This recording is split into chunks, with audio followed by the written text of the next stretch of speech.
Want to share those awesome photos from your iPhone directly through email? Let's jump right into how to attach a photo to an email on your iPhone, making sharing memories a breeze. First, open the Mail app on your iPhone and start composing a new email. Tap the Compose button typically found in the bottom right corner. Now, tap inside the body of the email where you'd like to insert the photo. This will bring up the keyboard and the formatting options bar above it.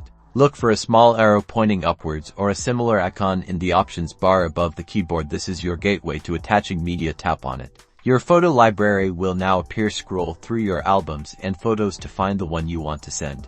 Once you've found your photo, tap on it to select it. You can select multiple photos if you like.